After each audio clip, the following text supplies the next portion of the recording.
बिस्मिल्लाहिर्रहमानिर्रहीम। शुरू करते हैं हम पाक परवरदिगार के नाम से जो पूरी कायनात को पालने वाला है, इसके अलावा कोई इबादत के लायक नहीं। बिस्मिल्लाहिर्रहमानिर्रहीम। बेटा हम न्यू चैप्टर स्टार्ट करते हैं। ज़ूलॉजी मिलर हार्ले की बुक, प्रोफेसर रियाजुल हक रामे की बुक जिसका नेम डाइवर्सिटी ऑफ इनवर्टिब्रेट है। बीएससी से रेलिवेंट पेपर भी है। तो हमारा जो नेक्स्ट टॉपिक है, जो चैप्टर है, वो है बेटा सोडू सिलोमेट्स बॉडी। मेरे बच्चों, सोडू का मतलब होता है फॉल्स, सिलोमेट्स का मतलब होता है बॉडी कैविटी। तो अब इसके अंदर जो फाइलम आता है वो एस्केलमेंथीस आता है। फाइलम एस्केलमेंथीस के जनरल कैरेक्टरिस्टिक्स को हम पहले स्टार्ट करते हैं।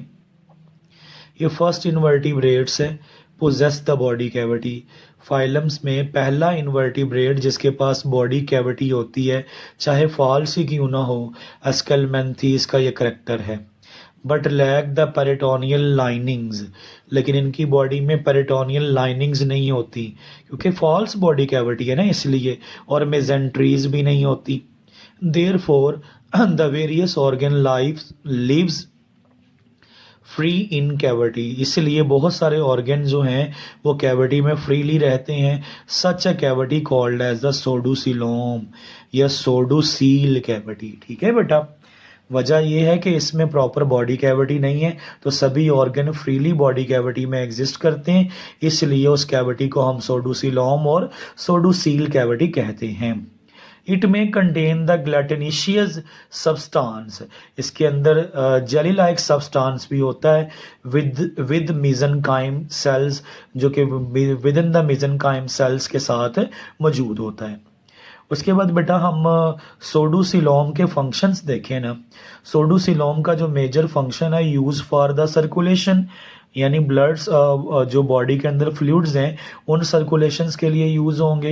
हेल्प इन डाइजेशन, बेटा डाइजेशन में हेल्प करेंगे।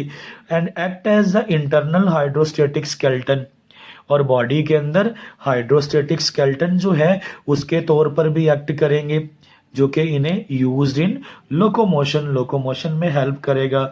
तो बेटा ये सोडूसिलोम के फंक्शन से।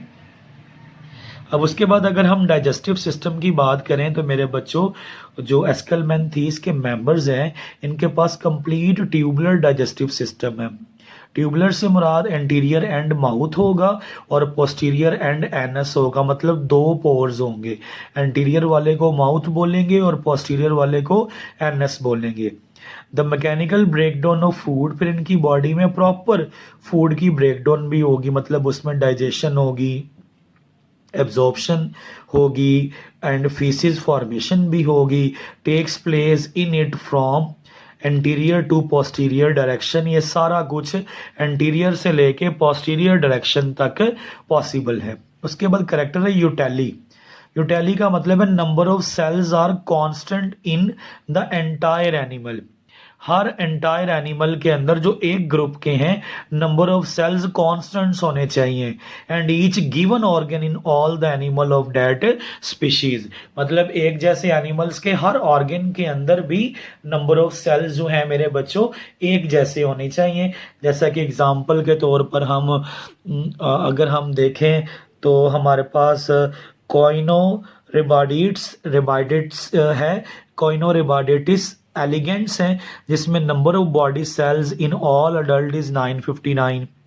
सेकेंड एग्जाम्पल अगर हम देखें तो number of cells in the pharynx of every worm in species, हर वर्म का जो फेरेंक्स है एस्केलमेंथीसिस में उसमें 80 सेल्स होते हैं। अगर मेरे बच्चों हम इसके साइज की बात करें तो माइक्रोस्कोपिक साइज भी है और some are metre in length, कुछ 1 मीटर लेंथ में भी है। अगर हम इसकी बॉडी देखें तो बाइलैटरल सिमेट्री रखती है, अनसेगमेंटेड बॉडी है, ट्रिप्लोब्लास्टिक है, सिलेंड्रिकल इन क्रॉस सेक्शन है। बेटा बाइलैटरल हमने अपने प्रीवियस लेक्चर में वाजिया तौर पर डिस्कस किया। अनसेगमेंटेड भी, ट्रिप्लोब्लास्टिक जिसकी बॉडी में ट्रिपल लेयर हो, एक्टोडर्म, एंडोडर्म और mesoderm. Cylindrical in cross section होगा। उसके बाद अगला करेक्टर है बेटा प्रोटोनेफ्रीडिया। ये ओस्मो रेगुलेटरी सिस्टम को मेंटेन करने के लिए वो क्या ज़रूरत सर बेटा, ये ताज़ा पानी में रहते हैं, फ्रेश वाटर में रहते हैं। Use to control the osmoregulatory problem in fresh water. ताज़ा पानी में रहते हैं, वहाँ पर पानी का फ्लो बहुत ज़्यादा कंटेंट में आता है फिर जाता है, तो बॉडी को मेंटेन करने के लिए ये कौन सा मैकेनिज्म यूज़ करते हैं, प्रोटोनेफ्रीडिया। नो सेपरेट ब्लड और gas exchange system in present. इनमें ब्लड के लिए और गैसेस एक्सचेंज के लिए कोई खास सिस्टम भी मौजूद नहीं है। सेफलाइजेशन बोलते हैं हेड को। Head formation present in the anterior and, anterior and पर हेड बनता है और देन कंटेन द, अगर हम इस हेड में देखें, एंटीरियर एंड में देखें तो प्रीमिटिव ब्रेन होता है, सेंसरी ऑर्गन्स होते हैं और माउथ होता है। ठीक है बेटा। और दूसरे नंबर पे अगर हम देखें तो बेटा डायोशियस जेंडर्स होते हैं। मेजॉरिटी तौर पर जितने भी एस्केलमेंथीसीज हैं बेटा ये क्या होते हैं, डायोशियस होते हैं। ठीक है बेटा। सिलिया की अगर हम बात करें तो absent on external surface. Cilia जो है मेरे बच्चों जो है एक्सटर्नल सरफेस पर मौजूद नहीं होते, लेकिन उसकी जगह पर cuticle thin tough external is present, may be the spine, और इसके साथ स्पाइन्स होते हैं और स्केल्स होते हैं। ठीक है बेटा। इसके अलावा अगर हम देखें these structure protect the animals, ये एनिमल्स को बचाते हैं। ठीक है बेटा। और सम एनिमल्स, ज़्यादातर जो एनिमल्स हैं, shed the cuticle for their growth, अपनी ग्रोथ के लिए क्यूटिकल का शेड करती हैं। This process is known as the ecdysis, मतलब अपनी ग्रोथ के लिए शेडिंग करती है, नया शेल बनाती हैं, तो इसे हम किसका नाम देंगे मेरे बच्चों, एक्डाइसिस का नाम देंगे हम इसे। तो बेटा इसके बाद हम बात करते हैं further beneath the cuticle the syncytial. Syncytial किसे कहते हैं, मल्टी न्यूक्लिएट बॉडी को कहते हैं। Beneath the cuticle the syncytial epidermis is present, मतलब ऐसी एपिडर्मिस जो मल्टी न्यूक्लिएट है, and actively secrete the cuticle, और ये क्यूटिकल्स को सक्रिएट करती है। Several longitudinal muscles layers lie beneath the epidermis, बहुत सारे लॉन्गिट्यूडनल मसल्स जो हैं वो एपिडर्मिस के साथ वो लाई करते हैं। ठीक है बेटा। उसके बाद अब हम बात करेंगे मेरे बच्चों फाइलम रोटीफेरा की, जो कि इसका पहला फाइलम है एस्केलमेंथीसिस का, फाइलम रोटीफेरा। फाइलम रोटीफेरा का name drive their name from their characteristic ciliated name organ called the corona. कहता है इसके हेड जो है ना, हेड के करीब ये देखें, ये हमें ये सिलिएटेड ऑर्गन दिख रहा है ना, इसके ऊपर सिल्लियां हैं, इस बेस पे हम इसे रोटीफर कहते हैं, और ये सिलिएटेड ऑर्गन क्या कहलाता है, corona. Corona present on the lobes of head, देखें ये हेड की लूब्स हैं, नजर आ रही हैं आपको, present on the lobes of head. फिर the cilia of corona do not beat simultaneously, कहता है साइमल्टेनियसली बीट नहीं करते कि पहले एक की बारी फिर दूसरे की बारी फिर तीसरे की बारी, ये रैंडमली बीटिंग करते हैं। Each cilium beat the earlier than the next cilium wave of beating cilia appear.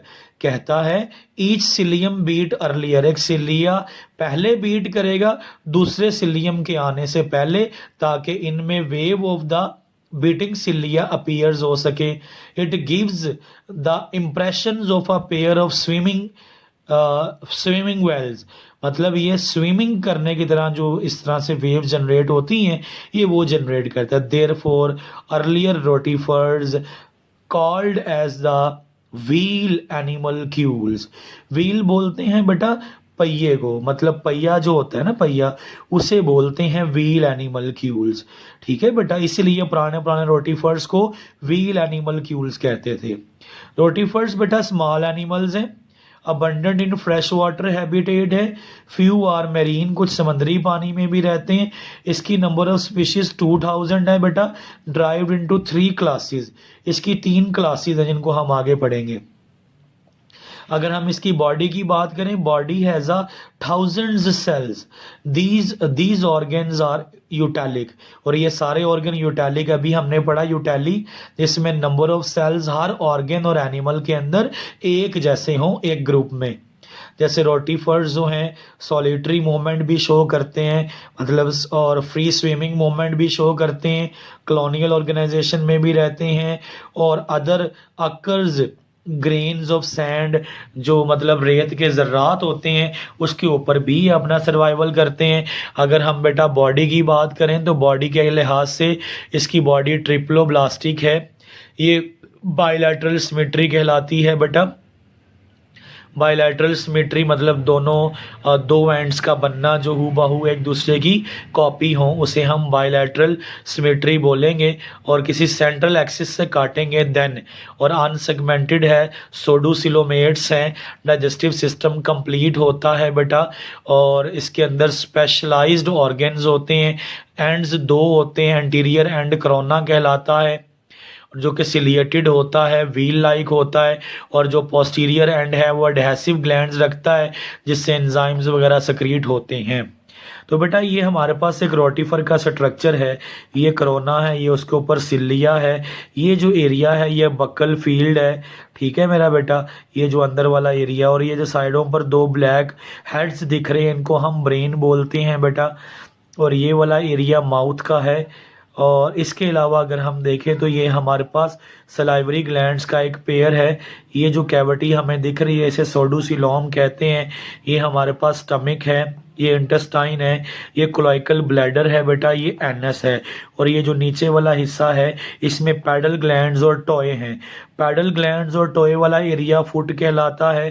Trunk के अंदर बेटा अगर हम देखें तो सलाइवरी ग्लैंड्स भी आते हैं, बॉडी कैविटी भी आती है, स्टमक भी आता है, इंटेस्टाइन भी आती है, कोलाइकल भी, और एनएस भी, से हम ट्रंक बोलते हैं, लार्ज पोर्शन है। जो हेड एरिया उसमें करोना है, ब्रेन है, बक्कल फील्ड वगैरह और फ्लेम बल्ब्स वगैरह जो हैं वो यूज़ होते हैं। तो ये बेटा हमारे पास जर्नल करेक्टर्स थे सोडोसिलोमेट्स के, एस्केलमेंथीस फाइलम के जर्नल करेक्टरिस्टिक्स हमने पढ़े, और फाइलम रोटीफर्स का जो है इंट्रोडक्शन है उसे हमने डिस्कस किया। एक दो पॉइंट्स और भी हैं, हम उनको भी डिस्कस कर लेते हैं, फिर हम नेक्स्ट लेक्चर में अगला टॉपिक स्टार्ट करेंगे। Well develop cuticle is present, इनकी बॉडी में वेल डेवलप क्यूटिकल भी होती है, ठीक है बेटा। Protonephridia with flame cells are present, excretion के लिए प्रोटोनेफ्रीडिया के ऊपर फ्लेम सेल्स हैं जो मौजूद होते हैं। मेल्स आर रिड्यूस्ड, मेल यहाँ बहुत कम होते हैं इन नंबर्स में या छोटे होते हैं, और एब्सेंट या होते ही नहीं। There for parthenogenesis is common in them, यही वजह है कि इनके अंदर पार्थिनोजेनेसिस जो है वो कॉमन होती है। बस बेटा ये हमारा आज का लेक्चर था, इसमें किसी किस्म का कोई मसला, कोई क्वेश्चन, कोई प्रॉब्लम हुआ तो बेटा ज़रूर पूछिएगा, इसे पढ़ लीजिएगा। फिर मैं आपसे रिक्वेस्ट कर रहा हूँ कि मैं ये बीएससी ज़ूलॉजी पेपर बी के जो लेक्चर्स हैं उसे स्टेप बाय स्टेप अपलोड कर रहा हूँ, तो मेरे बच्चों ये आपने जो है वो साथ साथ सुनने हैं, ठीक है।